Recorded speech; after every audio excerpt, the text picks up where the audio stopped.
And we are live, guys. Welcome to another live stream from the Three Girls in Love channel. My name is Joseph Darling. Today, we're talking again about Paris Hilton and her fantastic documentary that she published less than 2 weeks ago, explaining about her life, explaining about her trauma, explaining about all the crap that has happened to her that has basically made her who she is today. Very often, people that are extremely successful usually have gone through a lot of trauma. And it is the thing that has actually driven them towards it.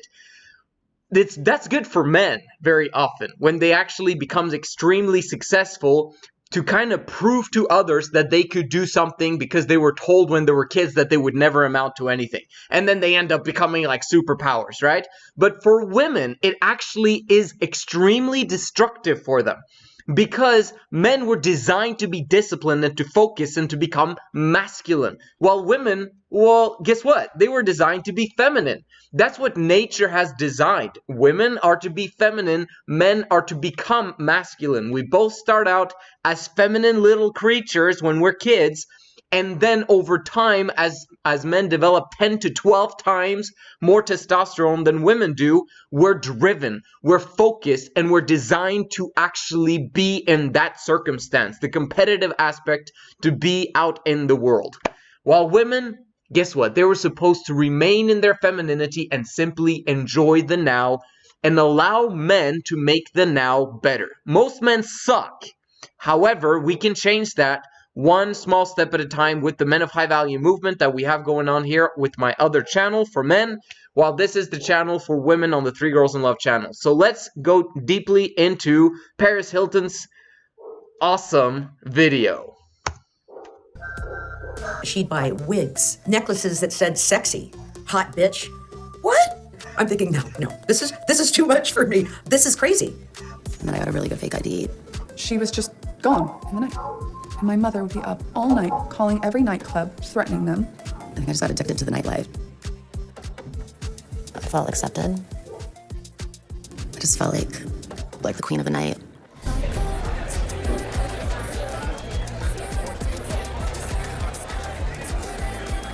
And that's where I really became Paris. Let's just briefly explain what's going on. This is women in their teenage years, carefree, not thinking about anything, simply enjoying the now on the dance floor, drinking, smoking, doing drugs, whatever it is that women do. Now, this is according to nature. That's not because it's good for them. It's because that they're so burdened, okay, very often, and that's their masculinity, right? They've been, growing up with tons of crap, being neglected by their parents very often. This happens to a lot of you. And then over time, you become a teenager. Suddenly, you feel like you are free when you are not in your parents' presence. So you end up doing stuff that you know you shouldn't be doing. And guess what? Because you are basically more now in touch with your emotions, you basically try to follow your emotions. Before, you wanted your parents' acceptance. Now that you're a teenager, you want your friends' acceptance, right? And your friends are exploring, and they're doing things that they didn't do before because they're curious, and they haven't tried this, and they haven't tried this, and I want to do this. That's their femininity coming to the surface. But it's warped because they're masculine. A woman who's been feminine throughout her entire youth, her entire childhood, and she's been unburdened, she'd been allowed to scream, yell, be emotional, cry, do whatever she wanted as a child, will not go through the exact same steps as a Paris Hilton would. She'd actually be curious, she'd be feminine, she'd be wondering about all these things that are going out in the world, but she wouldn't go into the darkest places like nightclubs with drinking and smoking and drugs and all, the sexual scene and all that stuff that's going on these days. Only masculine women delve into that. Because if femininity was allowed to be feminine throughout their entire youth, they wouldn't need to run towards femininity or following their emotions as a teenager. Because they have already done that as a child. So they wouldn't have to turn to bad things that are literally bad for them exponentially in the long run. So every time that you realize that you're burdened, that you're masculine, your body, your nature is trying to get you back to femininity. It's trying to get you to get back in the now. Well, guess what gets you back in the now? Stimulants. Okay? Stimulants, casual sexual relationships, and returning to the now, the excitement, right? Femininity doesn't need excitement from stimulants if she's being stimulated all the time by fun stuff that don't need stimulants. Does that make sense? And that's where we want to bring the correct environment for women so that they can party, have fun, dance, sing, and be with their best friends without the stimulants necessary for them to be in the now. Because they're already in the now, and they've been in the now since their youth. They're never in the future. They're never in the past. They just enjoy the now. That's what I want for women and children so that they can just simply enjoy life. So anyway, just big rant in the beginning of the video, but let's keep watching. And that's where I really became Paris. Finally, I locked her in the room. I was afraid she could run into a predator, get kidnapped. Fear, to me, is the most powerful feeling there is. Boom. Masculinity, people. Oh my gosh. Yes, she's right. Fear is extremely powerful. However, love casts out all fear, right? We know that. Love. However, masculinity is incapable of love very often, okay? When in women. It's very interesting how this works. Because women, they want love. They want love more than anything. However, because of lack of trust, very often in men, women tend to fear instead. We've already, during the part 1, we heard about Paris distrusting men, especially men. She just have a really hard time trusting men. That's fear, right? If she had not been betrayed by men so much in her life, then she would be trusting. When women are feminine, they're trusting, they're vulnerable, and they don't know that they're going to get rejected. They're just simply going along with the flow of whatever, wherever people are leading them. So that's why they get into trouble, right? And that's why femininity needs to be protected for their own good, but not by locking them inside their house, by making their environment that is not around predators fun. That's how you make life exciting for women. You create an environment where they enjoy life. When they have fun, when they have their friends, when they're playing, when they're laughing, singing, dancing, doing whatever it is that they want to do at any given time, and that requires money. So men need to be able to create that environment for them, and if they don't, if they basically tell them that you need to do this, this, this, and this, and it's your fault that this, and this, and this, and this, eventually they're gonna run away. Because femininity was not designed to be burdened with all of the responsibilities, all of the facade, all of the properness that very often their fathers and their mothers, okay, because they're worried about the daughters, that's how it works. So, fear is the most powerful feeling for a masculine woman.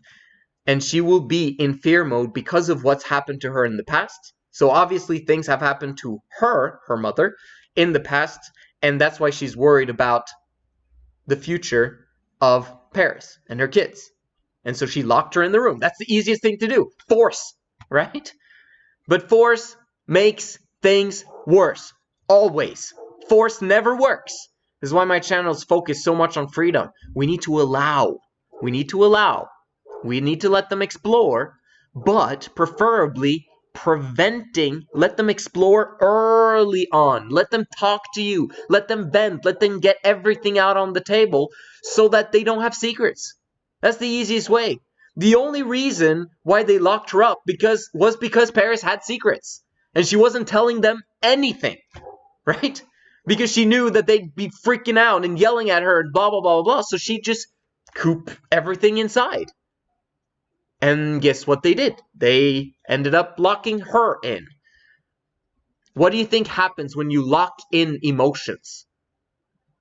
when that door finally opens, which it has to at some point, you can't lock up your daughter forever. You open the door, what's she gonna do? She's gonna disappear immediately and do her own thing and not listen, right? Because you forced her. So now she's gonna force her way out of your life. It's very interesting how this works. Let's keep going. Fear. More than pain, more than love, more than hate, more than like, more than fear. And I thought, this was the worst mistake ever moving here. I gotta get her out of here. I was just a kid living in New York, going to high school, obviously ditching a lot of class, whatever, but I feel like my parents were scared and they didn't want their reputations to be ruined because Page Six was writing all these stories. Status. Parents are... No, not parents. In monogamy, it's the women. Women want status. And like I mentioned in part 1, her mother wanted to be, in my opinion, wanted to be part of the Hilton clan. And she felt that she was kind of left out. So she wanted her family to be picture perfect so that she could be accepted by the Hiltons because they had a lot of money, right? Why weren't they getting that money? So she wanted status. She wanted everything to look proper, everything to be wonderful, and it wasn't. So the mother was scared of the status, and because the mother is scared, she basically uses her husband to crack down and make rules and basically ruin their kids' lives, right? And so they couldn't handle it, so they basically send her away. So I felt like I was just kind of just sent away to be hidden. All you ever wanted was the best for your child. I first sent her to an outdoor wilderness program. It's for teenage boys and girls needing a change of attitude and direction. There's all these places called emotional growth schools. Emotional growth schools. It sounds like correctional facilities, which in other words called prison. Like obviously they're outdoors, they're with other teenagers and stuff like that. So maybe there's some good aspect to it, but oh my gosh. Like sending all of the kids that are at those schools have issues or else they wouldn't be there, right? So she's going to be in a crowd of people that have issues. So obviously she's going to have issues as well because women are environmental creatures, right? So we got to understand, how can we create the best possible environment? Send her away? Neglect her even more? No. So these parents, man, so sorry, but they're extremely ignorant, but it wasn't their fault, right? They don't know what they don't know, so we just have to be very kind, forgiving, and loving towards people. I'm just saying the facts of how it worked and what causes the different things to happen. So if we understand what has happened, now we can prevent what will happen in the future with our kids, so that we can be able to let our kids do what they want when they're kids. Okay, of course, we guide them, direct them, and all that stuff, but we don't lay down the law, and if not, then blah, blah, blah, blah, blah. Because then you lose connection, right? You gotta connect before you correct. You've gotta connect before you correct, right? And very often, parents correct, and never connect with their kids. That's a problem, and that's why we see rebellious teenagers. Wouldn't it be wonderful if you had the plan for how to make teenagers absolutely love you as a parent during their teenage years? I don't know. Who knows, right? My kids are going to become teenagers at one point. Who knows? Is it going to work? I hope so. We'll see. But if it doesn't work, it's because of something that I did wrong. Something that we did wrong as a parent. Because I believe that there is the option of having a fantastic life that's possible from start to finish, because we were designed to be happy. So why would there be a system where teenagers always will rebel against their parents? That doesn't make any sense to me. There must be a way for kids to love their parents so much and love their philosophies because they see their parents and they're like, wow, I want my parents' lifestyle. I want the same happiness that my parents have. If you manage to create that kind of environment for your children, that's what they will be running towards. They'll be running towards you for advice. They'll be running towards you for how do you do this? How did you find the love of your life? How did you create this amazing lifestyle that you have? I want to know more. And so they end up spending more time with their parents, not less. Do you see what I'm trying to say here? Anyway, just keep going. The first place was in the middle of nowhere. We were building other camps, basically doing manual labor all day long. It was just constant yelling at, like, boot camp style. So I whispered to one of the girls, like, let's get out of here tonight. You put girls in the military camp? Like, I know it wasn't a military camp, but it's basically a military camp. This is great for boys. Amazing. Like, from the age of 12, boys should be out surviving in nature and doing things that are difficult to do, etc. And understanding that life is hard. And you've got to fight, you got to be disciplined, you got to be focused, and you'll achieve your goals. For girls, though, girls, to mix them with boys and to mix them in a correctional facility like this, of course they're going to rebel. They rebelled against their parents. You don't think they're going to rebel against the military camp leaders who are yelling at them all day? Of course they're going to. She got away. We ran through cornfields, through mountains. The guys that worked at the camp grabbed us, and then we got back and they literally just beat the hell out of us in front of everyone. Just to let everyone know, if you run away, this is what happens. And then they sent me to this other place, which was hell too, and I ran away from there. She jumped down an entire flight of stairs. They shut down highways, they shut down the airport. I escaped from Ascent, Cascade, Sea-Doo, all of these emotional growth schools. She's been running her whole life. From what? Running away from people who are trying to control her. That's it. And very often, that's what women do. They hate being controlled. They don't want to be controlled. They want to be free, right? Yet, allowing women to be free causes them to get into trouble, right? Not so fast. It only puts women in trouble if they're in the environment of people that are bad for them, right? So if you create the perfect environment for a girl, for a woman, that she loves this environment, and she's treated right, and she's respected, and she can voice her concerns. She's free to cry, to laugh, to smile, to yell, to express her emotions. And she's always understood.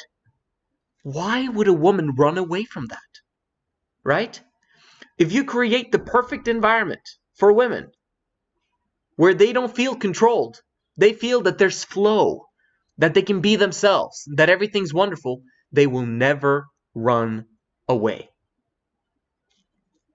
You agree with me, girls? Like, literally. Like, this is, it's so easy to understand, yet so few people understand it. Like, it's common sense, but it's not common.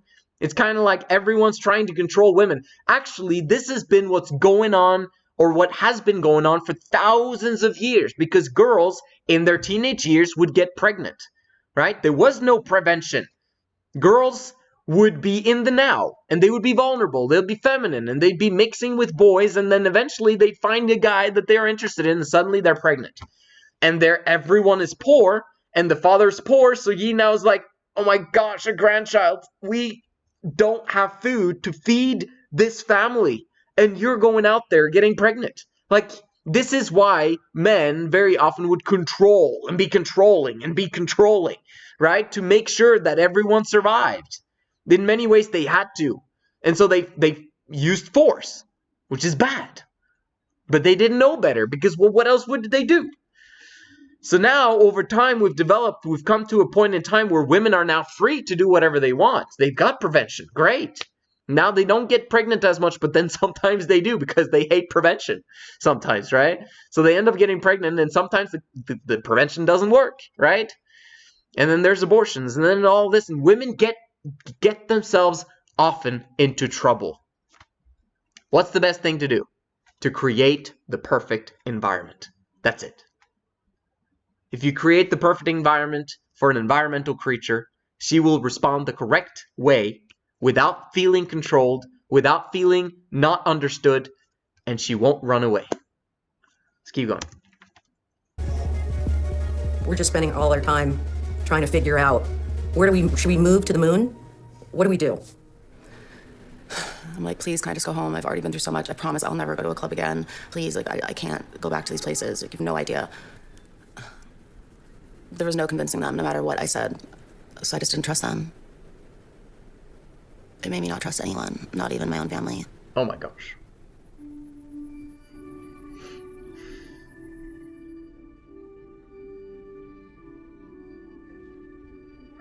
Even to this day, it's really hard for me to let anyone in. I'm like scared, like I haven't got to experience like real life, like having a family and being like in love. I want. Here comes an ad, guys. If the idea of being softly massaged by two muscular sheep doesn't do it for you, sure, skip your life. I want to change.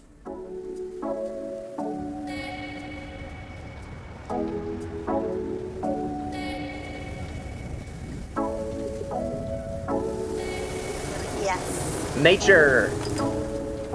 Where are we going to the yacht? Aye, aye, Captain.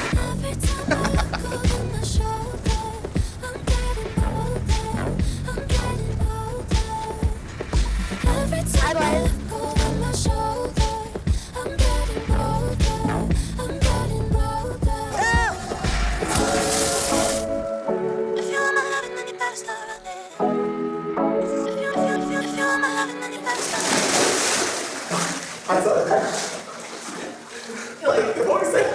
The Germans say the phone. Good job, Alex. Good job.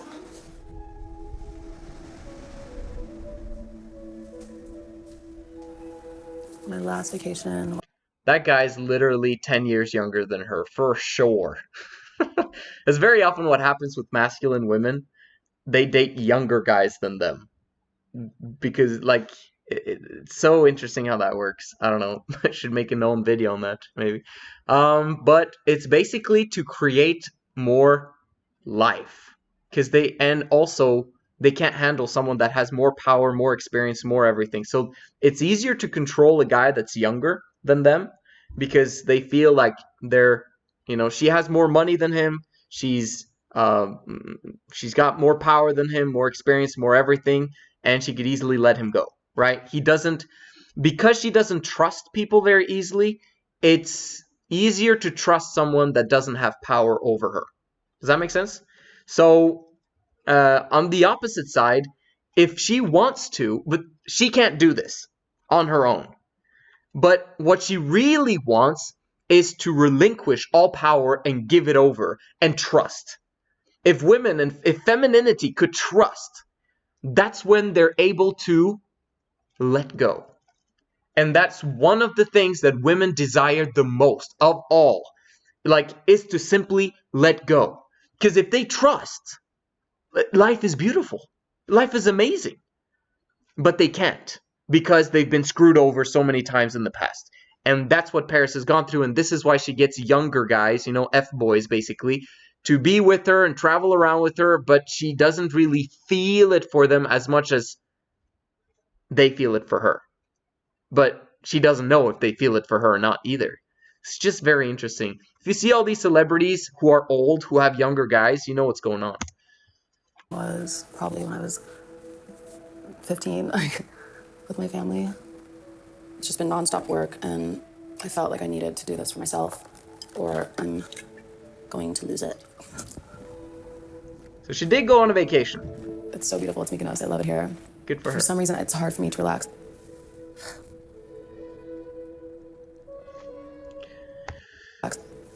Quick thing. Do you see how she's alone? There is no girls there. She's designed to be with girls. All the time. That's what women are designed to do. To be with girls all the time. It's femininity. It's social.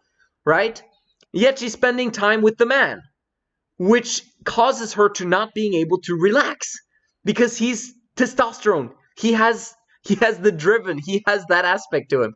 Right? And that mixes, so she gets the testosterone even though she was actually supposed to go away from testosterone. She's filled with testosterone all of the time because she's masculine. So a vacation would have to be estrogen, femininity, right? But she didn't get that there. So it's nice to have a vacation the first couple of 3 days, but then it grows old because she's like, I want to get back to business. I want to get, okay, let's go. Testosterone, because that's what she's used to having.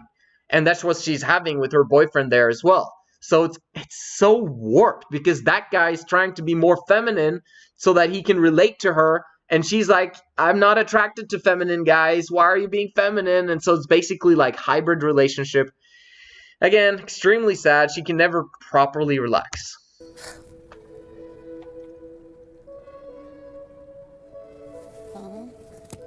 The sunset week in Austria is insane. Loves it. I put this new app on my phone which tells you like the amount of time you spend on social media. Usually I'm like up to here 16 hours and 19 minutes. When you add up all those hours in your life, it's literally like years of your life spent just like looking at a phone. Mm-hmm. It's just beyond.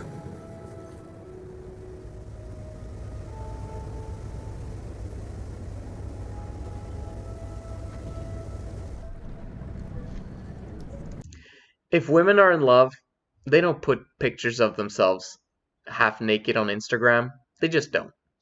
But I mean, Paris is used to doing that her whole life, but she's also used to not being in love. So you see that how that propels us forward. But women that are in love want to reserve themselves for their man because it's something special. Her body is something special that she wants to preserve for her man if she's feminine, vulnerable, etc., etc. But if a woman is masculine, she can't control it. She wants the attention. She wants to be there. So that's why she's... Can you imagine being on vacation, being on your phone 16 hours in a day?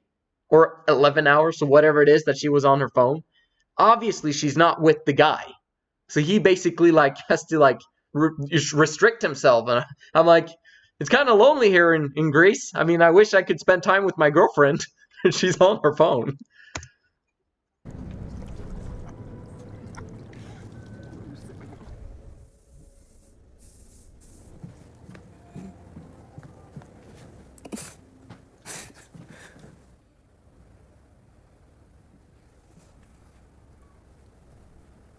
That's nice. So romantic. Oh my gosh. That is so funny. Okay, the reason why I think this is absolutely hilarious is because I've actually done this to a girl in the past. I was a virgin and I was not interested to having sex with her at all, but I had my girlfriend who was coming back from 5 months in Argentina, and I had waited for her, like in terms of her coming back, and then we'd maybe get married in 6 months' time or whatever. And I remember like trying to make everything romantic when she came back. This is, if you haven't seen this, this is on the first 2 videos ever on my Men of High Value channel. But I basically did this. I put rose petals on the bed and tried to make this all romantic.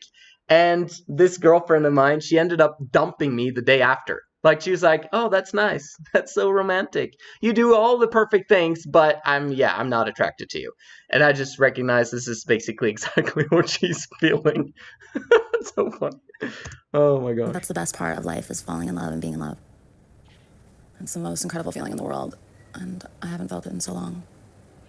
Sometimes I feel like I've almost become numb to it. I don't know. Oh my gosh.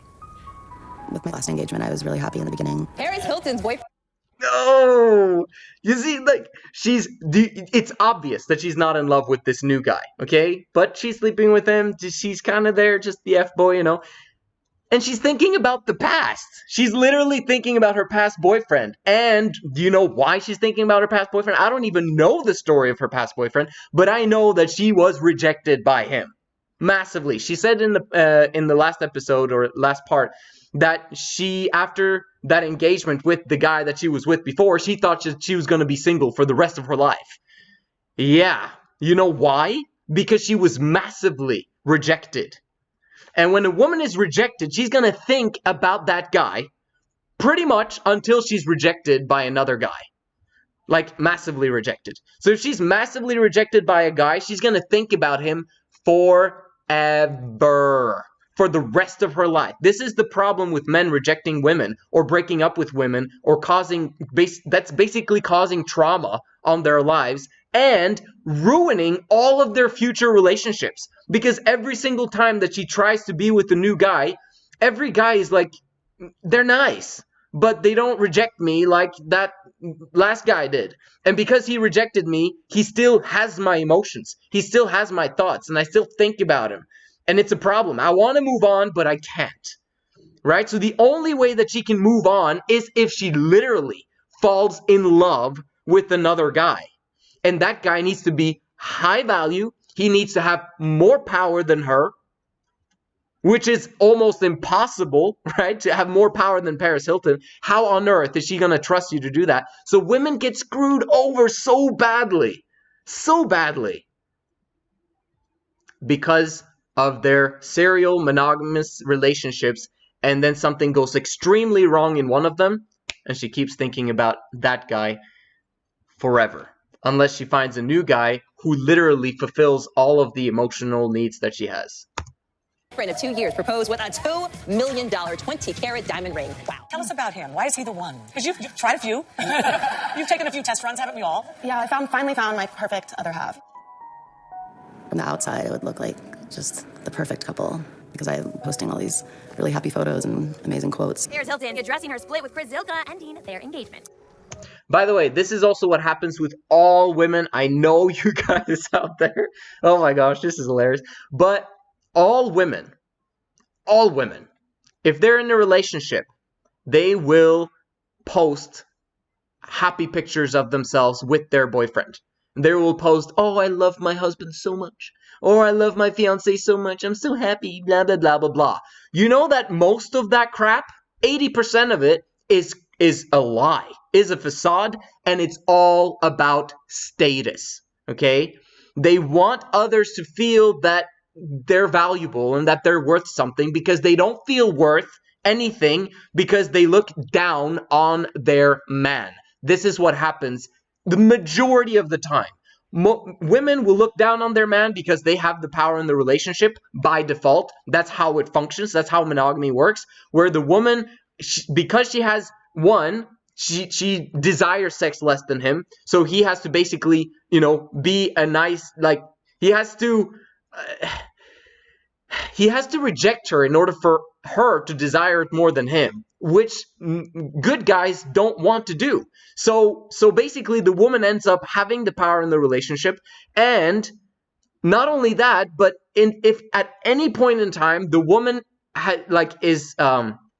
feels very strongly about something, even though it might be not the right thing to do, she's going to have intense emotions, so much so that the man is going to back off and allow her to do what she wants to do because he's not able to control her, and he basically didn't manage to create the environment that she needed for her emotional fulfillment. So she ends up getting what she wants whenever she wants all the time, which means that she has the power in the relationship. Every time a woman has the power in the relationship, which happens by default in monogamy, she will look down on her man, meaning she's not attracted to him. She doesn't like him. She doesn't want to be with him, really, but it's the best guy, the highest value man that she can get who's interested in her. That's why she's still with him. That's how hypergamy works. Okay, which means that she will always post out stuff out there telling people that, oh, everything's wonderful when it actually isn't. Okay, because of status. Because she wants to have status, because she doesn't want to feel unequal with everyone else who's posting happy pictures. So you've got like 80% of women posting happy pictures that everything's wonderful in their relationship, and their relationships suck. And you can see that from the statistics of how many people break up with each other, right? But you never see people fight with each other very often, right? Why? Because women are afraid of rejection. They don't want to be rejected, so they only fight in private, right? Or else we'd be seeing a lot more fighting in public, because that's what happens behind closed doors. But anyway, keep going. But deep down, I just felt kind of trapped.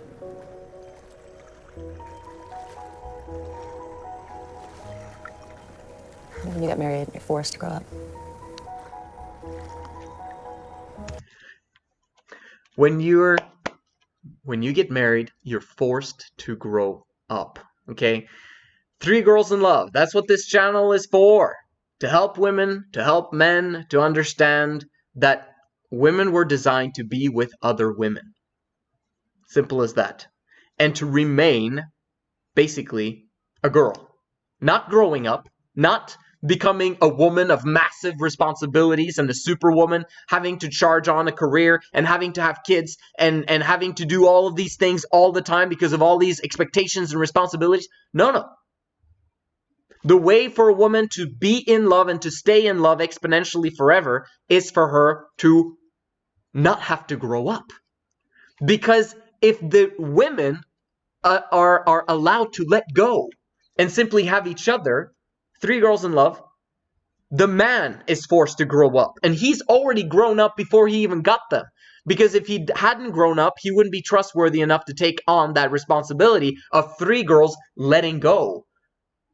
Of basically trusting in him that he will provide luxuriously and provide and protect, etc., etc. Right? So, marriage, in many ways, is very bad for women's femininity.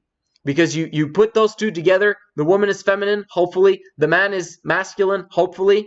What ends up happening is that the man, because he spends time with femininity, which happens because the woman is social and she needs a lot of social, and she's trying to get the masculine needs from the man, but she also is trying to get the feminine needs met from the man. Which means that the man, because he's with her all the time, becomes more feminine, and she becomes more masculine because she spends a lot of time with testosterone with the man.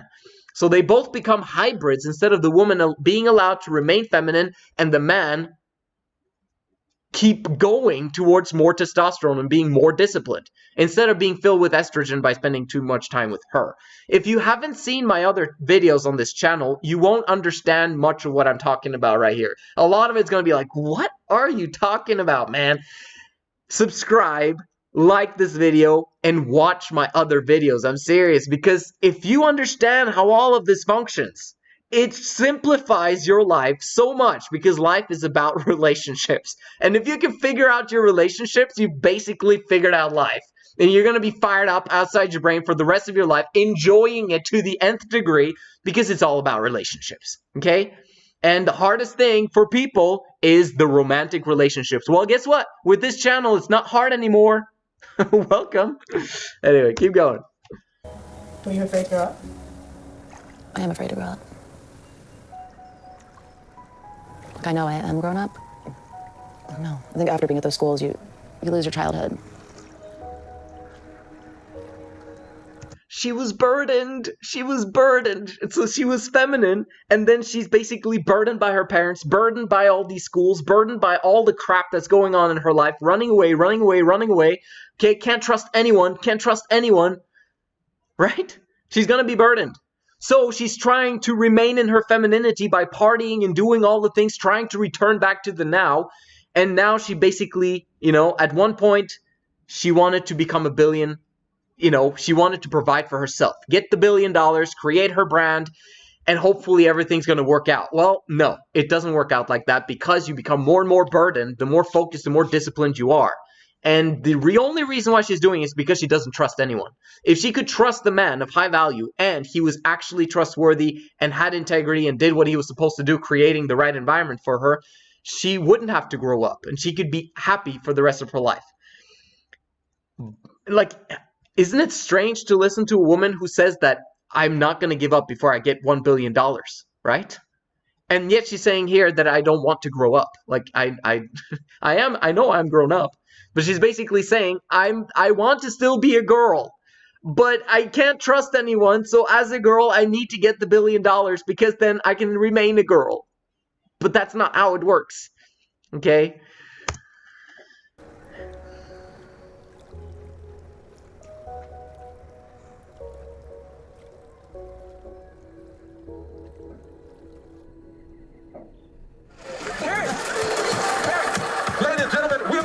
Started. Yep.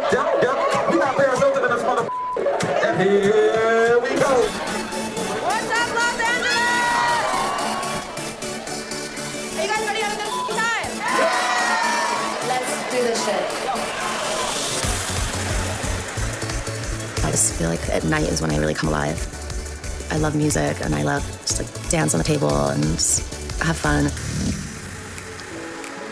Girls just want to have fun. This is the perfect picture of femininity. It can be done without stimulants. It can be done under the protection of a man of high value. It can be done. It can be done. It can be done. But this is the only type of fun that women know, because there is no environment that's created for them, so they end up loving the nightlife. Unless they're religious. But if they're religious, they're going to be masculine, right?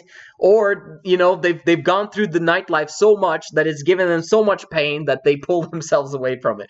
It's just interesting how it functions. But really, this is femininity for women. This is why working women crave the weekends. They literally crave it because they finally can let go. Enjoy their femininity. I just feel like I'm on top of the world. Imagine having that every day of the week. I just feel so free and happy and alive. Like I'm a conductor with like this whole orchestra of people controlling the room and just feeling all the love. Love you guys. I bet you that she's on stimulants while she's a DJ. I've heard so many stories of DJs doing that stuff, either being drunk or being high or being something. Like, there's always some aspect to that. I'm surprised they haven't even mentioned that yet, about the stimulants. When I'm playing, that's my time, like when I have fun. There's nothing like it. People talk shit and say that I'm not DJing live. At my first concert in Brazil for 30,000 people, the guy came up for 1 second just to turn the volume, and that picture just went viral. It was like Paris wasn't DJing, this guy was doing it. So I really have to like prove myself, especially being a woman in this industry as well, because it's like a boys' world. So I finally arrived in Belgium, and no, this is not some new filter I haven't seen. She has to prove herself. It's a boys' world. Did you see what she just said there? Like, there's so many things, nuances here and there that I just like pick up. Like, I have a hook where I can put it. And that hook right there is basically her saying, ah, man, I have to compete. I hate competing. Can't I just play and have fun with these people? Like, and then she's rejected by people having taken a picture. Oh, she's not really DJing. Oh, she's fake. Oh, she's this, that, and the other. And she's like, I'm not fake, you know, and she hates being rejected. Women hate being rejected. And because they're rejected, they now have to prove themselves. This is probably why she's a DJ, because people thought that she wasn't a DJ. Number two, why she wants the $1 billion, because everyone's told her that you could never do that. You could never accomplish that in the other. Well, I'll prove you wrong. All women do this. They care. And they cannot not care. So, which basically means that every time they're rejected or told they can't do something, they're fired up. They're going to do it. Which is a problem. Right? It shouldn't be happening. It's actually this like sick mask that I got. And I'm about to go to Tomorrowland. I'm playing there on Sunday. I changed the color. Ooh. Okay, the pink is the best. Anyway, I am just getting ready for the festival. And I will see you on my set on Sunday at Smash South Stage.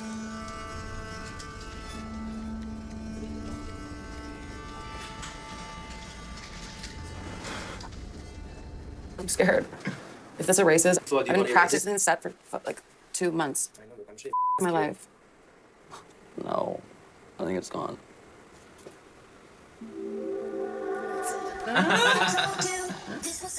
It works. Oh my god, okay.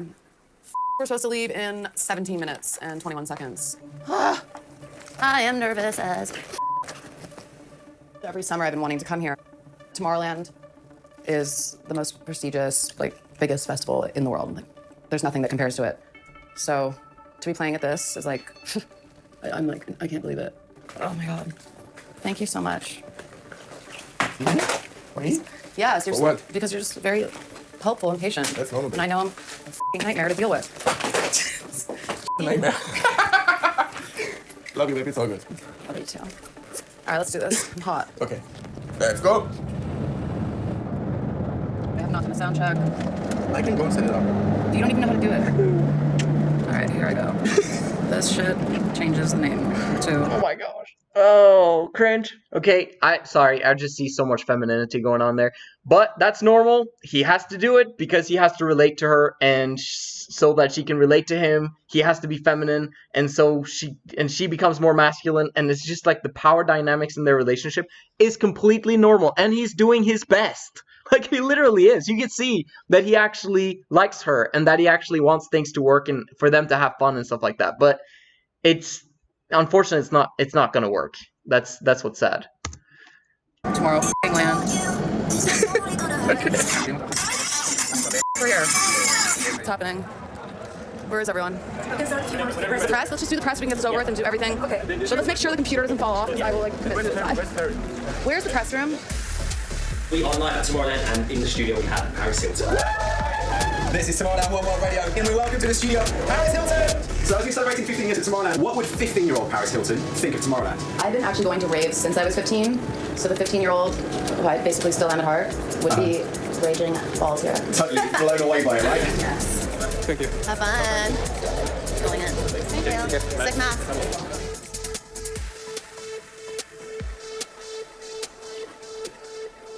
Stimulants. Drink water, please. Please.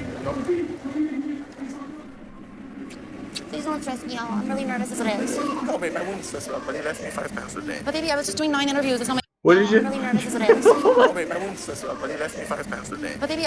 You left me 5 times today.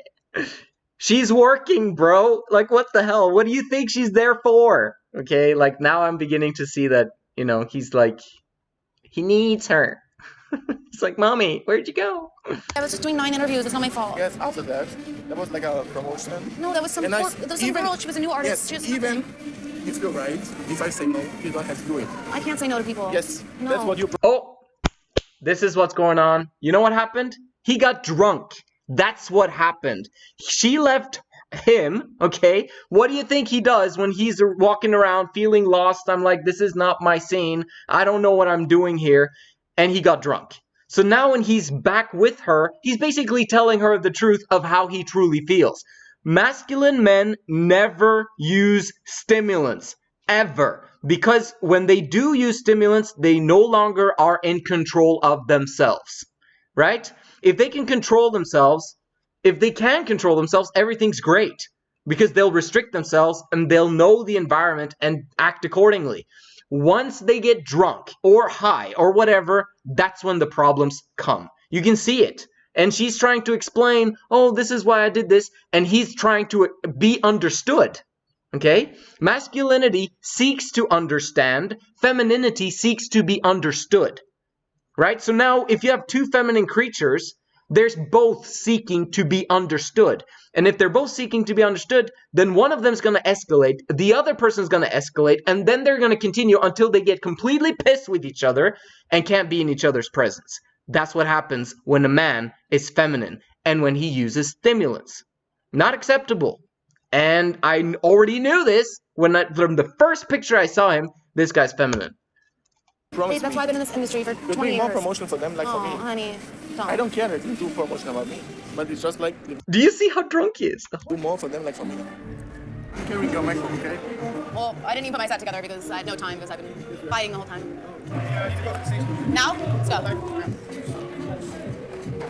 Babe! Nothing happened. What do you mean it's nothing? Jesus Christ. You can't just throw off a computer before set. I mean, what should happen? The computer could break. Please don't close it. How should I keep it open? How? Can someone who's not going to drop it take it? Thank you. Please stop. Do not do this before my set. Alex, can you tell him to chill the out? This is up. I'm playing Tomorrowland. He needs to chill the out. I'm sick of this shit. Who was the problem here? Now you're suddenly blaming Paris for freaking out right before she's going on set. Who's the problem? It's the man who's the problem. It's never ever the woman's fault. If the man creates the correct environment for the woman, she's never going to freak out. She's never going to flip out. She's not going to... Like the fact that he lost her computer, he probably wouldn't have done that if he wasn't using alcohol or whatever it is that he was doing, right? So he would have actually cared about her computer being properly safe, and he would be thinking, right? Oh, just explaining this is fun. It is so much fun explaining this to you guys. Like, I love this. This is my life. Playing in 6 minutes. So insecure. Stop! Are you really doing that before my set? Okay, then never speak to me again. Tell him to chill the out. Please stop. I love you. Please stop. Please stop. Please. I'm begging you. Stop. I started 4 minutes. Please. I started 3 minutes. Do not ruin my set. This absolutely sucks. Like, he oh my gosh. Oh. To have his bracelets cut off. Can we cut his bracelets off? Can we cut his bracelets off? He's ruining my entire set. Okay, let's stop, please. Please, I'm gonna start crying on my set. Please. Jesus Christ. Oh my God. Oh my God. Are you psychotic? I'm playing the biggest festival of my life. You see, she didn't even want him to be there at the festival anymore because she's screwing over one of the most exciting moments of her life. Men do this. What's up, Belgium? Let's do this. And she puts on the facade. Everything's wonderful, right? Yay! Stop. Give me a kiss right now.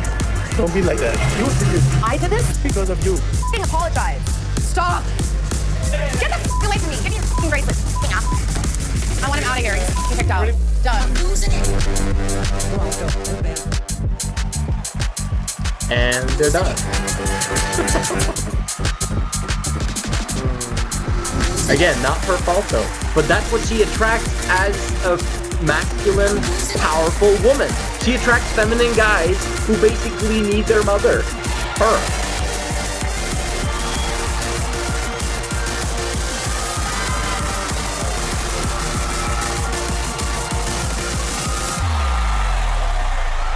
I love you, Scarlett. Thank you.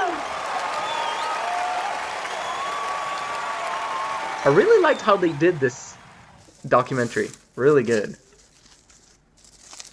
Hi, Felicia. Way too many computers.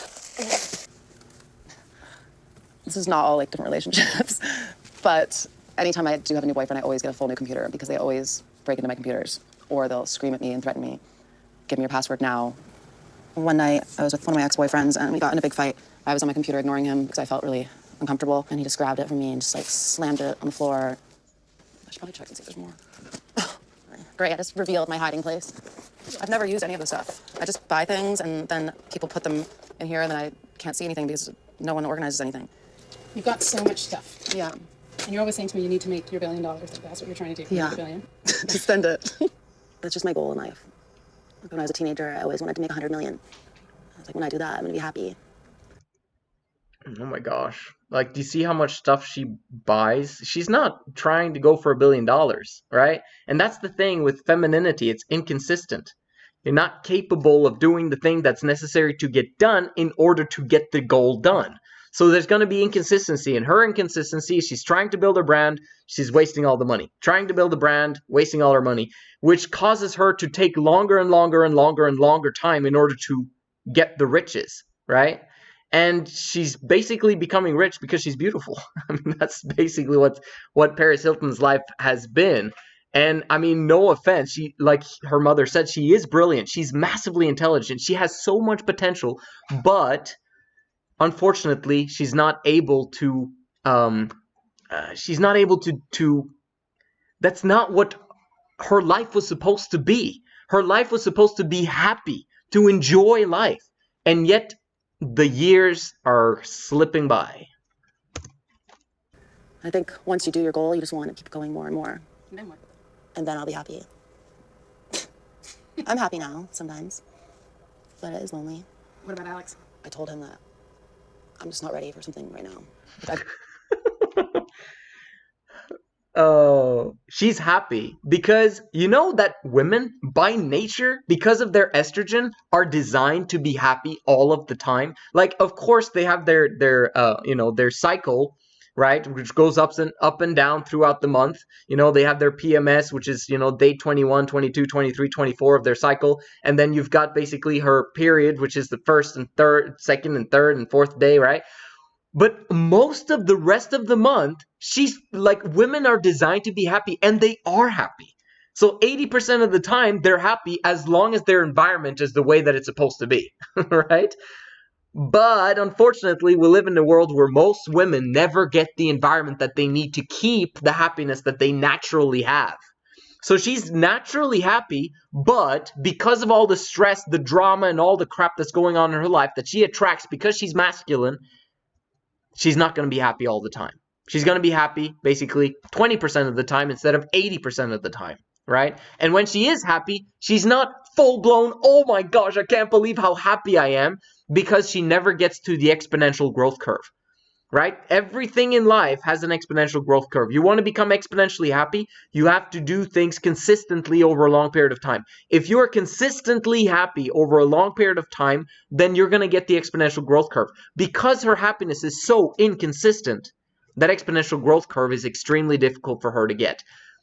The only way, trustworthy, man of high value, who lets her forget about everything, and he takes responsibility for her. But the likelihood and probability that that's going to happen is extremely small, and the reason why it's small is simply because her wealth was in her beauty and her femininity in her, 18 to 22 years old.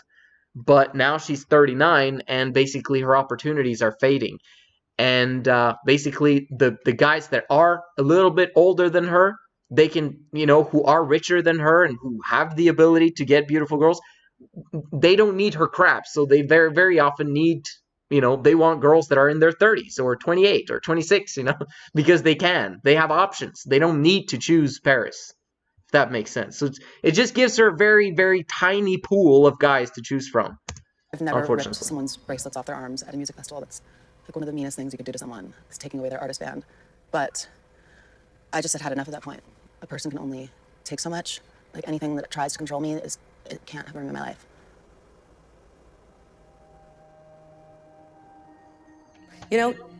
She's such a beautiful person and such a good girl, and I believe that all of the things that she's gone through have made her stronger. Masculine. And that she would say things to me after, like, I still have nightmares. I still in the middle of my night, I feel like, she would say that. And I always take what people say with a grain of salt. Like, I think, yeah, it did bother her, but it was our way of saving you. Did she tell you she was put into solitary? What do you mean solitary? What do you mean? Solitary confinement. Treating children like they're in a prison instead of school. Are you serious? She's never told me that. In Utah? Be honest. Do you really want to watch a video that looks like this? There's a good reason why presenters... Huh?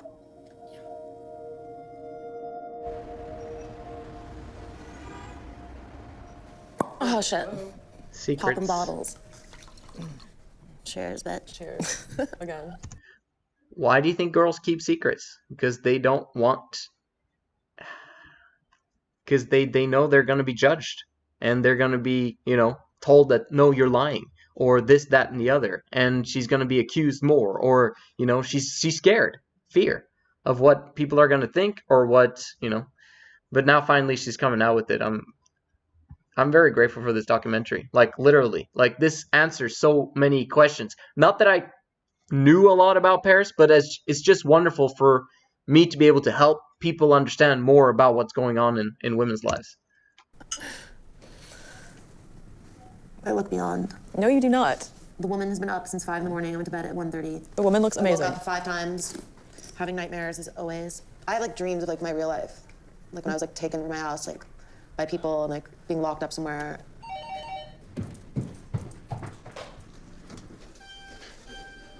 Hi. I'm beautiful, gorgeous. Thank you. What have you guys been doing? Chilling, just thinking about life and why I have nightmares. Remember that random school I went to? In Salt Lake City? Yeah. Yeah. Remember 7 years ago, I was in Europe and I met someone who was at one of those places with you and I put you on the phone with them? What did he say? That you guys were at this place and it was just mental. It was abuse. There's Paris. Here we are at Paris' school. Here's Starry's room. Did you visit me there? I don't remember, but then I saw a video. Wasn't I there? You don't remember it?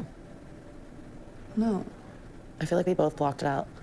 Mom and Dad always loved hiding things from everything. They're the king and queen of sweeping everything under the rug. Boom. Yeah. My parents always hid everything from us, so I would listen on the phone. That's how I got all my intel. And I remember It was a school night, it was the middle of the night, and I just heard screaming, bloody murder. I knew there was a takedown in the works. I didn't know it was people coming in and capturing her. I thought I was being kidnapped.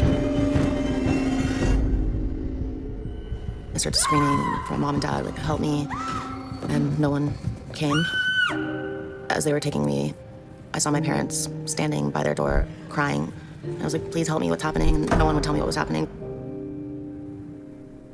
And then in the morning, it was breakfast, and Paris didn't come to the breakfast table. And my parents were like smiling, like everything's fine, and we didn't ask any questions. And then I think they said she like went to boarding school. So they were always trying to protect us and shield us. Did you ever get like nervous? Oh, like I wish I could give her a hug right now. Like literally, like it's absolutely horrific what they did to their daughter. Like it's so wrong in so many different ways. So that would happen to you? Because if they didn't really explain it to you on why she was going away, did you ever feel like... She was very naughty. What? She was. Did you talk to her about things? Did you? I told on her with everything. Thanks, I would listen in on the phone. Have you ever said sorry to mom and dad? No. Like, how? I went through hell too. I know. Okay, so first of all, like it looks like she has in many ways kind of forgiven her parents because she's able to communicate with her mom and she talks to her mom often because that's what she's done throughout this documentary. And so in many ways she kind of has forgiven them, but she hasn't forgiven them. It's extremely difficult to forgive for, when experience like that happen. But just because a daughter is naughty and does a lot of crap, like that is not the way you protect her. Like, did you notice how this is the thing that she looks back on as the thing that has ruined her life the most? Okay, so when you see that, then you begin to understand how bad and how horrific of a decision it was for her parents to send her away to basically solitary confinement or whatever it is that they agreed to do.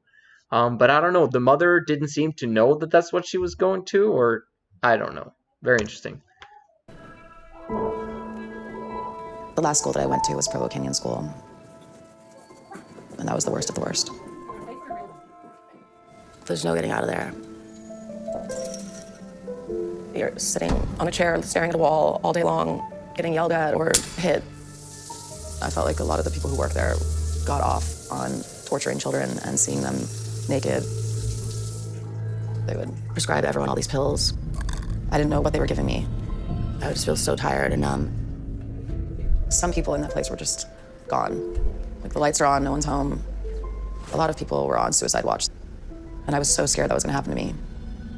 So eventually I found out a way to not take the pills. Take the pills. Amazing. But everyone would tell on everyone, and they found a Kleenex with all of the pills in it. And I got in so much trouble for that. Oh my goodness. Solitary confinement. Like something out of One Flew Over the Cuckoo's Nest. They'd make people take their clothes off and go in there like for 20 hours. Felt like I was going crazy. Someone was in the other room that was like in a straitjacket.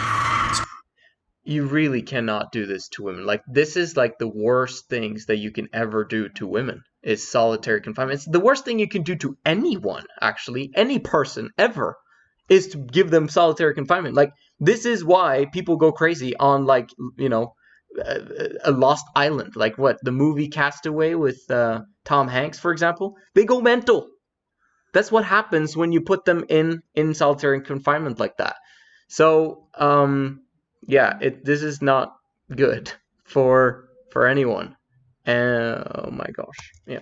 I was just freezing, I was starving, I was alone, I was scared.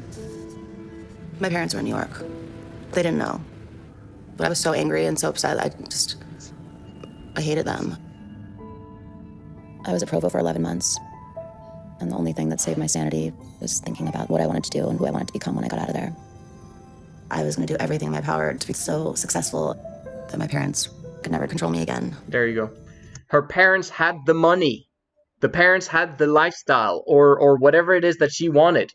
And she was being provided for. And she basically had people drive her around. And, you know, everything was taken care of all the time. This, in her brain, was programmed in her to build that billion-dollar brand. And this is what did it. So you see, when you burden women from a very, very early age, they become masculine and they develop masculine thoughts and they develop masculine desires, which is, I want power, I want to be in control, I want to have riches, I want to have this, that, and the other. I want to be worshipped, I want attention, etc., etc. These are all masculine.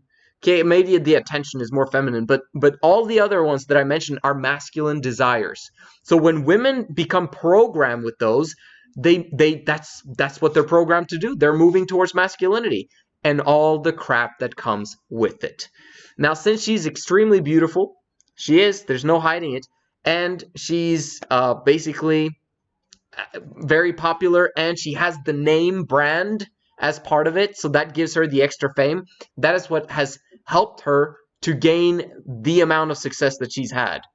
But also, she's also put in a lot of work, obviously, right? But it's just, yeah.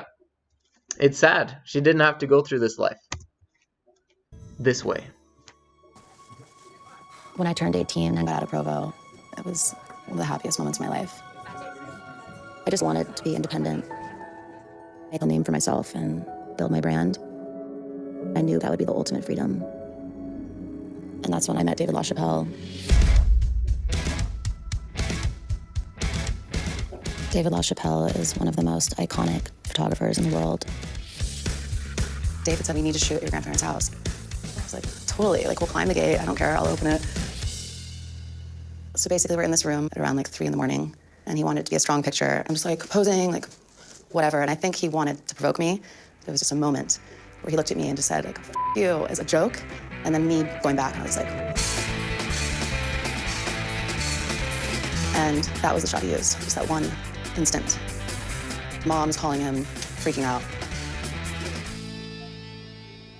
So I was upset and I was scared, but I think deep down I just knew this is iconic. Vanity Fair ended up doing a huge story on it. This was before The Simple Life, so this is basically how the world got to know me. Coming out of Provo, I was also very traumatized. I never spoke to my family about it. I think all my anger just went into my drive for success. It made me strong, but when I think about it, it gives me anxiety. It's really hard. So it made her strong on the surface, but she's still a girl inside her heart. And that's basically, if there was just any way that she could get that opened up, man, wouldn't that be amazing? Literally. The only way is through having a man of high value, creating that environment for her. She can't really do it on her own because she's programmed towards getting that success, and she's not going to give up before she gets it. And even after that, she's not going to give up. She's still going to keep going. But hopefully this documentary has helped her to understand more about herself. But can she change it? That's going to require a lot of direction from someone. I mean, a coach could maybe help her, but not really. Women need someone that they're massively attracted to in order for them to make changes in their lives to follow him. They need leadership. They need someone to lead them, not to control them, but someone who provides direction to them in such a way that they want to follow and they're fired up about following. Does that make sense? And if not, then she's always going to follow her emotions, and her emotions are locked in towards getting the riches, and even more riches, and even more riches. And then what? What's she gonna do? She becomes 70 years old, and she looks back to her life, and she's like, I wish I didn't have all these riches. I wish I just had a family, and, a man who massively loved me, who I worshipped, and these wonderful kids. And if she knew about 3 Girls in Love, she'd probably be like, you know, I wish I'd had those two best friends forever with me from the beginning until now. But most people won't figure that one out. I don't know. Maybe inside my mind I was thinking like what I was doing in the picture. It's like a big you.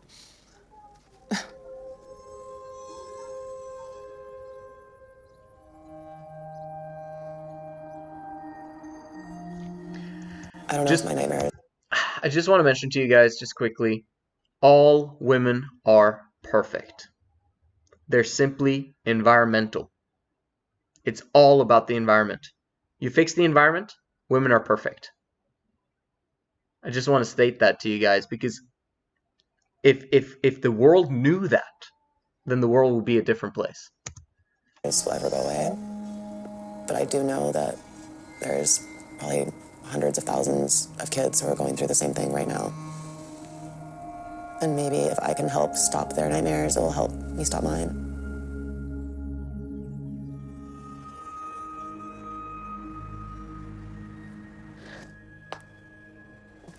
I've seen this person 20 years in my purse. Part of going to those schools and having nothing and everything taken away. And when I got out of there, I was like, I just want to have everything I want. And like, it's too much. But I don't know, when you get everything taken away, you're just like, I don't know, I don't appreciate everything and I want everything. I've been looking for my old roommates and people I became friends with there. And I'm meeting one of the survivors from the school. Quickly here, something that's a feminine trait as well is that when you give something to femininity, you can never, ever, ever take it away, because that takes away their entire foundation. It's like you give something, if you take it away, no, you don't do that. And that's basically also something that has been programmed in her, that she had something, she had the wonderful life, she had the friends, she had the party life, she had the basically, her experiences, and then she's basically put in prison, solitary confinement, horrible 11 months of her life, and everything was taken away. So now she wanted everything back, right? But to the nth degree, which she got, and yet it's not giving her true joy and happiness. I'm so shy. You're nervous because you're shy, or you're nervous because you're nervous to start this? Everything. It's a lot, and I don't know what I'm walking into. A couple years ago when I started researching and going into it, and everything was coming back to me, I wanted to do something, but at the same time, I was like, this is going to hurt my brand. I can't have this as part of my business, and people won't understand. But if I don't do this, it's going to continue to happen, and I'm going to continue to always be traumatized and think about it for the rest of my life.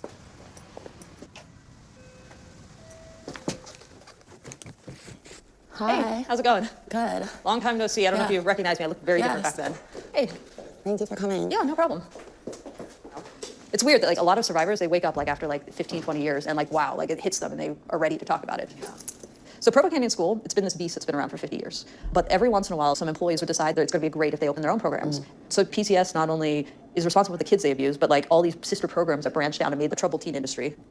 There are other celebrities that went through PCS, and I won't say their name, especially not on camera, but like you're the first one to bravely speak up. It needs to stop. Like, I literally want to go there and be like, all right, we're going in and we're taking all these kids out. Or trying to talk to them. I don't know, but I don't know what they probably call the cops and go crazy. So I was going to show you like all the support you have from Raina and Elizabeth. Elizabeth actually looks just like she looked at PCS, except just like age regression. Yes, I do remember her.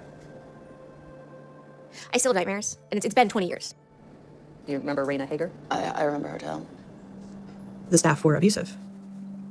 I think one thing I can say is that they tried really hard to break me.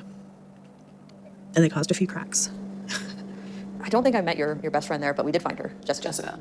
She was such a badass. I ended up in an abusive relationship after I left Provo. I'm thinking maybe like being in places where they're abusive to you would make you think that that's a normal way to be. There's a bunch of police reports we were able to gather, like from 2011 to 2014, 56 calls of assault to Provo Canyon School, and 25 calls to the police in regards to sexual offenses. I'll also forward to, if you want to show this to your parents at all. This. No, I want to. I'm just like processing this again. It's not easy. We all have to get to that point where we're ready to open up about it. Yeah. I don't know if you have nightmares, but I have nightmares almost every night of me being taken. Ever since I got kidnapped at 16, like a pin drops and I wake up. This like hyper vigilance of like every situation. And I think like I still take that with me in like work and stuff like that, where I'm like scoping out like, how do I get out of here? Like what's in the situation? Like I feel the exact same way about everything. Like Even with love and relationships, I never like fully opened because I don't even know how to. You know, one thing I've also seen with other survivors is that because the lines of like tough love and abuse are so blurred, that it's really easy to not see the signs of abuse ahead of time in a relationship.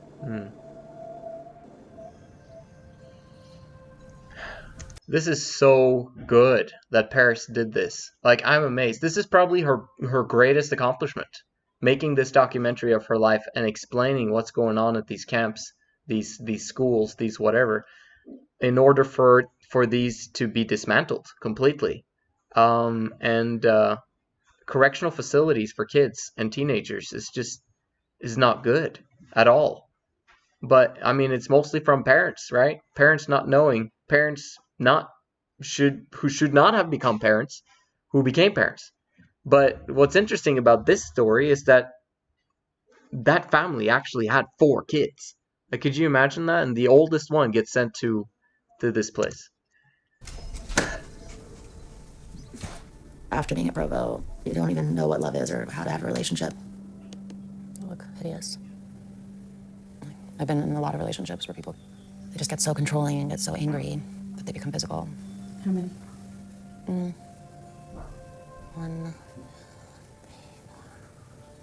5 guys.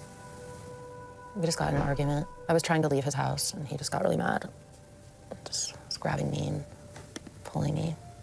I don't really remember most of it because I've had worse stuff happen. It's been strangled and phones thrown at me, computers. And I accepted it because I almost thought it was normal. I was like, oh, he loves me so much that he's going this crazy. And I just wanted love so bad that I was willing to accept being hit or yelled at or screamed or strangled or a lot of things. Even the tape, that never would have happened if I hadn't went to Provo. I was just so lost and desperate for love that I found the worst possible person.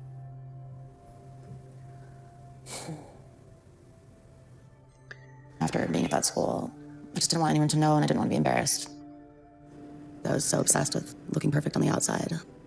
That's why I always have to project basically what I think the public wants. I know I see even little girls who are 10 years old, 9 years old, and they're trying to get the perfect selfie. They're putting the filters on. They can't even look at themselves on the phone without putting a filter. I can't even imagine being like a 13-year-old girl today. It's a problem. Do you feel responsible for it? And many people have said you're the architect of that. I do feel responsible for it. Okay, that is even another burden put on Paris Hilton. You're the one who created the monster. You're the one who's causing all these girls to do that. No. This was not Paris Hilton's fault. She was given that environment. Her growing up like that, that's what created the monster. It is the men in her life that created that monster. Okay? Men are the problem. Okay? I've said it before that women are the problem, but men are the key. But in so many, women are not the problem, okay? Because they simply go according to what the environment they're given. The men in their lives are the ones that are the problem. If the men in their lives had been absolutely amazing, had been amazing to look at, had been, massively successful because they prepared themselves in advance of getting love, then everything would be wonderful. If the men created heaven for women, then heaven would be the norm for women. But that's not what's happening out there in the world today. And there's so many guys that are basically rewarded for being douchebags, rewarded for being bad and mean to girls, because that's the only way that they can get girls, right? Because the nice guys, girls don't like nice guys, right? So it's so warped what's going on in the world today. The solution, if you want to know the solution, okay, it's 3 girls in love. Why is that the solution? Because only the best top tier guys, basically 1/3 of the guys, will have access to women. That's a good thing. Because 2/3 of the guys, now they have to live up to a certain standard before they can get any woman whatsoever. Right now, women are just simply too accessible for guys. The guys that are being violent, the guys that are being difficult, the guys that are that are being douchebags. They're feminine. Because femininity uses force in order to get what they want, right? Masculinity in men, they don't need to use force because they're leaders. They're able to control themselves, and because they're able to control themselves, they're able to allow their environment to flow around them. And they're able to lead and guide and persuade in a way that makes people love them and follow them naturally. Right? And that's what we need. We need more men who are leaders, who are capable, and who set the standard for themselves of having 3 women, but they are not the ones who choose them. Okay? They choose the package, they commit to the 3 as a package, but the women choose each other. Okay? And the man has to take all of the blame for everything that goes wrong in those relationships. If there's anything wrong at any given time, the man takes the full responsibility for everything. And when I say everything, I mean everything. If men began to do that, if we as a society could allow that, it would change everything. It would change everything. And no woman would ever have to go through what Paris Hilton had to go through as a child. Children would be more taken care of because they have 3 mothers in the home. So the 3 mothers wouldn't neglect all the kids. Because there's always someone that can take care of the kid. Do you understand what I mean? Like, there's so many different aspects. Again, if you haven't subscribed and liked this video, make sure you do that immediately, because you'll have so much access to all of these principles that I'm teaching you right now. I'm just giving you small nuggets here and there, but it doesn't explain the full aspect of what this concept is all about. But really, the whole reason why we started this movement in the first place with the Men of High Value channel, with the 3 Girls in Love channel, is to create amazing, wonderful families where the man and the 3 women are in love, and they're in love, and they've got depth in their relationships, and both the in-love emotions and the depth exponentially grows over time. And that creates amazing, beautiful next generations who become even better than their parents. Over time, this is what's going to become the norm. This is what's going to become mainstream. But first, it's going to be ridiculed or ignored. And then it's going to be ridiculed. And then it's going to be probably violent opposition at some point. I don't know. But eventually, people will look at it and say, well, of course. Of course, this is how women work. This is how men work. And this is how relationships work. And this is how we can create heaven on earth for women and children.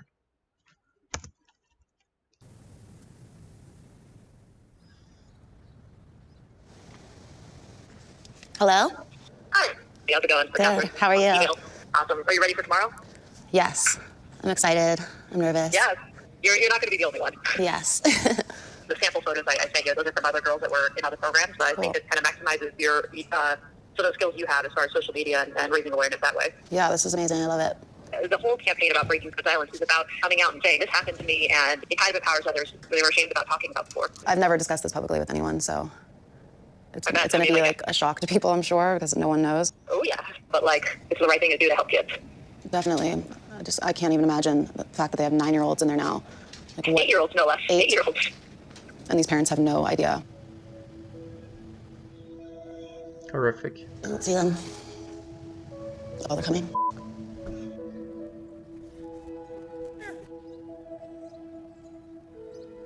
So yeah, we are doing this. This is crazy. So bizarre. I spent decades trying to find you, and she found you in 10 minutes. Yeah, we actually like the 2 of them. Like, so why the heck? What? It's only been 20 years. So why in the world would anybody want to reach me? Hi, girls. Hey. Oh my God, it's been so long. You're the same. You too. Hey, sweetheart. How are you? Yeah. Hey, kitty. How's everyone else been? I'm a little shy. So am I. I think that place made me shy. My mind has literally blocked out a huge portion of this. One of the things I remember most, us talking about like our dreams of like what we were gonna do when we were out of there. It's like an escape. So thank you for that. Of course. You were always so cool. You too, Rumi. When I saw The Simple Life, I cracked up. I'm like, that's not real. That was some straight up bullshit. Especially like when she was like, I don't know how to use a mop. I've never cleaned in my life. That's the thing too. Like after all we went through, like how we were like forced to clean, like you know how to use a sponge. You know how to wash a dish. But also, I don't think you had like a high-pitched voice that I remember either. Like Back then, did I or no? No. I remember you in class. I don't remember. So in I Beth's remember class, we were doing economics. I remember, like, it was the day that you blew my mind because, like, you were quiet a lot. And then there was, like, this bit where you were just, like, actually, and you, like, explained this economic clear. theory. And it was super clear and super smart. And I was just like, holy crap, this chick's a genius. So this is like an example of like some other girls that have done this breaking code silence campaign. You know, like, hey, my name is blah, blah, blah.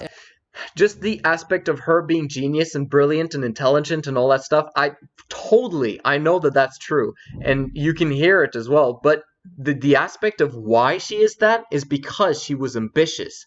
The ambition that came from her not desiring to be controlled by anyone, her desire to be independent, her desire to not have to rely on anyone, made her super ambitious, meaning that she actually wanted to study and understand things so that she could take things to another level. That probably didn't come before her, her later years, or probably that was part of her escape when she was, at that school, was reading books, to kind of, that's very often where people become smart, when they are confined to a small space and they're not allowed to do anything, right? That's interesting how that works.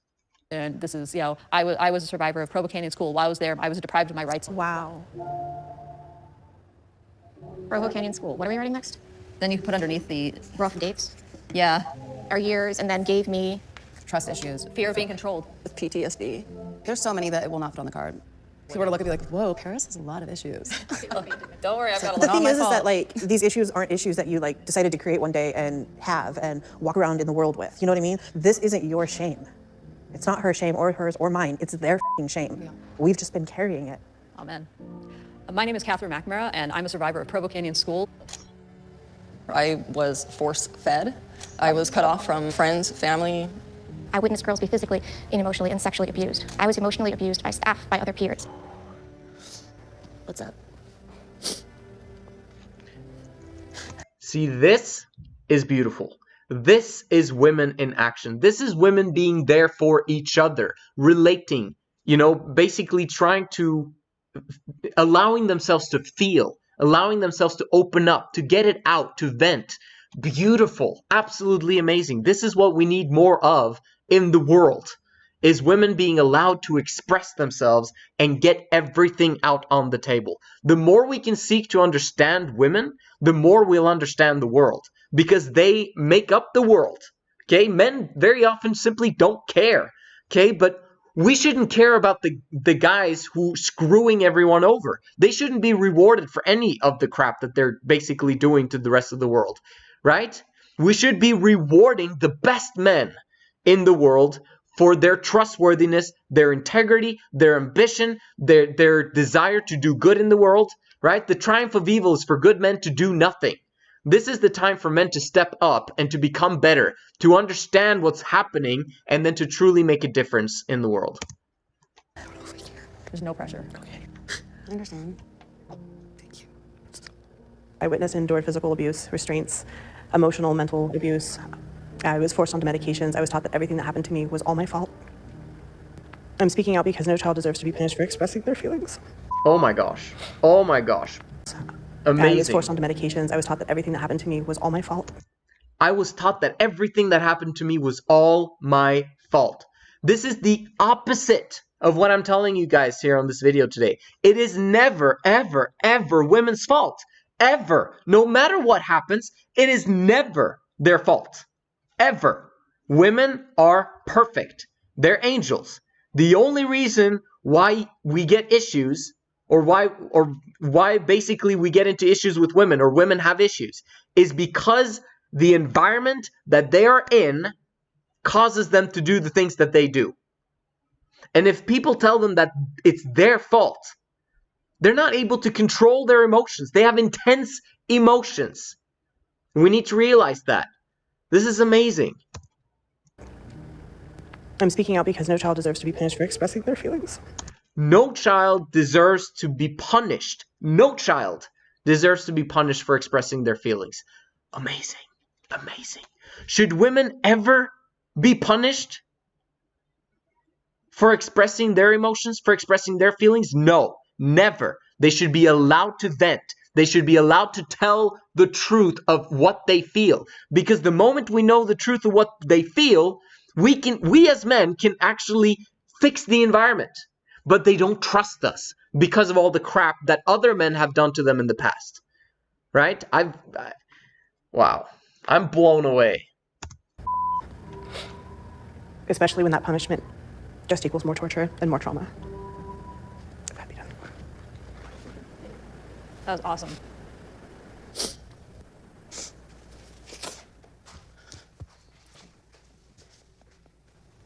I just came up here because there was just so much to take in. I was like, oh my God, like, I'm not alone. It's not me and it's not my fault.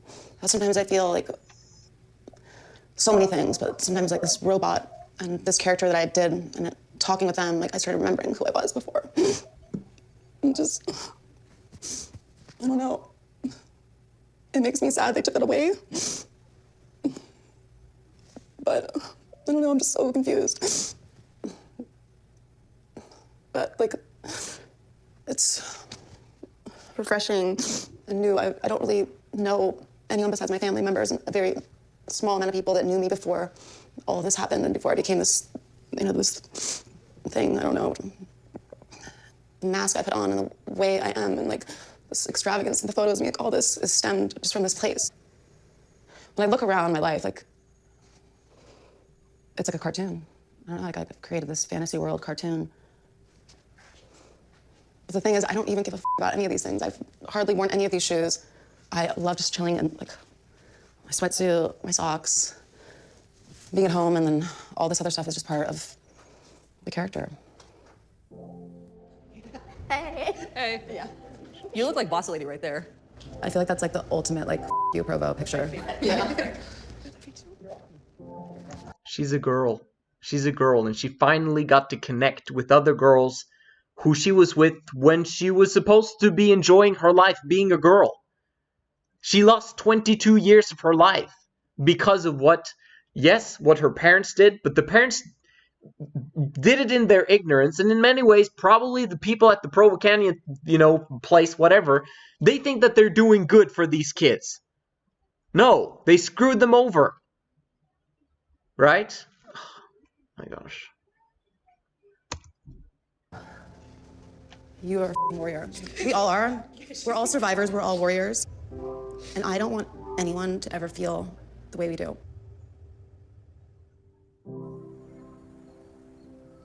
All this brought up so much. I can't even believe it. It's so crazy. I'm like so happy that we all connected again. Totally, me too. I think it will probably help you start to want to deal with things that you haven't been dealing with. And I hope that it does. Me too. You should live free. And I'm not talking about, like, free to, like, walk around without people watching you. I'm talking about free in your mind and in your heart. Yeah. From things that have happened in your life. One day. You're gonna have to explain what it is. What are you showing me, guys? You're scaring me. No, it's not. I reconnected with some of the girls from Provo. Right. And Katie is one of them. And Katie is doing this entire movement called Break Code Silence, which is survivors from these schools speaking out about this. My old roommates and everyone made a sign. And it basically says like what the school did to them. And now everyone's speaking out about it because they're realizing that a lot of the things that happened in their life was because of the school. Acute panic disorder, nightmares, and insomnia, trust issues. Her mom's gonna cry. And we're all gonna post it and basically raise awareness. Verbally and emotionally, physically abused me? Mm-hmm. Just screaming at me all the time. Right. Strangling, locking me in a room. I know this is something that we've never discussed before. Mm-hmm. They were constantly being abusive in every way. But I couldn't tell you guys because every time I tried, I would get punished by them. Or they would say, we're just gonna tell your parents you're a liar and they're not gonna believe you. And basically, they just told me that so many different times that I was afraid to ever even say anything or bring it up.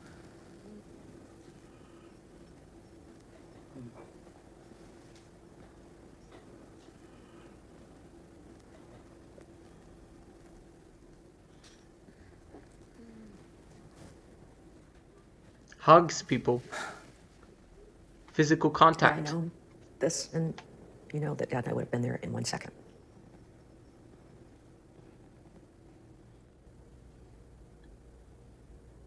Oh, boy. Love you, Mom. Thank you. I'm so proud of you. And, you know.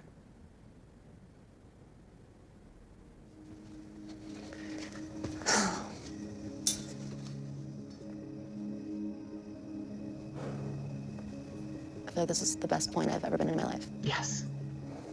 We were really talking about our lives and things that affected us and making a change and a difference. And it just made me feel like I wasn't alone anymore. I've worked so hard to build this brand, and it's been all about this perfect, happy life. And that story was never part of this brand. Can you and the brand have a divorce now? No. It'll be an expensive divorce.